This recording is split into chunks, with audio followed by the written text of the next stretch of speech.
Yeah హైదరాబాద్లో వర్షం పడితే ఏ విధంగా ఉంటుందో సిచ్యువేషన్ మనము ప్రత్యక్షంగా ప్రతి ఒక్కరు కూడా అది అర్థం చేసుకుంటారు. ఇప్పుడు మీరు హైడ్రా నెలకొల్పి తద్వారా చర్యలు చేపడుతున్నారు. ఒక తేనె తుట్టెను కదిపారు. ఇప్పుడు ఒక్కొక్కరు పెద్ద పెద్ద తలకాయలతో పాటు ఎవరైతే ఆక్రమించుకున్నారో అందరూ బయటికి వస్తారు. చాలా కాంప్లికేషన్స్ కూడా మీరు ఫేస్ చేయాల్సి ఉంటుంది. దీన్ని మీరు ఎలా ఫేస్ చేయబోతున్నారు? ఎట్ ద సేమ్ టైం మీ పార్టీలో ఉన్న వాళ్ళని కూడా మీరు ఇలాగే చేస్తారా అనేది ప్రతిపక్షంలో క్వశ్చన్. దాన్ని మీరు ఎలా డీల్ చేయబోతున్నారు? గత ప్రభుత్వాలు ఎవరు కూడా హైదరాబాద్లో రాజ్భవన్ రోడ్ దగ్గర కానీ లక్డికా పూల్ దగ్గర కానీ వర్షాలు వస్తే మొత్తం మోకాళ్ళ వరకు కూడా నీళ్ళు వచ్చే పరిస్థితి ఉండే.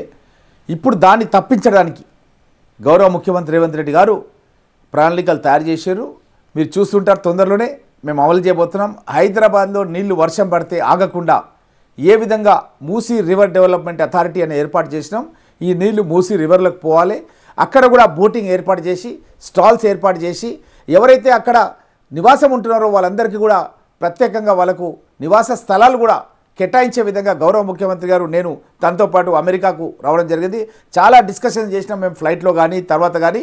తను చెప్పడం జరిగింది ఏ విధంగా మనం భవిష్యత్తు లోపల వీళ్ళకు మనం రిహాబిలిటేషన్ కల్పిస్తాం. ఎందుకంటే పాపం పేదవాళ్ళు వచ్చి మూసి రివర్ చుట్టుముట్టు వాళ్ళు చిన్న చిన్న ఇండ్లు కట్టుకొని వాళ్ళు ఉంటున్నారు. వాళ్ళందరూ కూడా శాశ్వతంగా వాళ్ళ ఉపాధి ఉండే విధంగా వాళ్ళకు చిన్న చిన్న వ్యాపారాలు చేసుకునేటట్టుగా వాళ్ళకు నివాసం ఉండే విధంగా కృషి చేస్తామని చెప్పి గౌరవ ముఖ్యమంత్రి గారు చెప్పారు.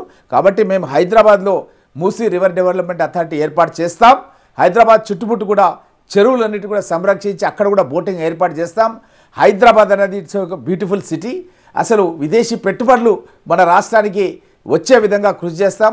హైదరాబాద్లో ఉన్నటువంటి ఎన్ఆర్ఈలు కానీ పారిశ్రామికవేత్తలు కానీ ఎంప్లాయీస్ కానీ ఐటీ ఎంప్లాయీస్ కానీ వాళ్ళు కూడా హ్యాపీయెస్ట్ లైఫ్ ఎక్కడుంది ఇండియాలో అంటే that's in Hyderabad, brand Hyderabad అని చెప్పుకునే విధంగా గౌరవ ముఖ్యమంత్రి రేవంత్ రెడ్డి గారు చేయబోతున్నారని గర్వంగా నేను చెప్పబోతున్నాను.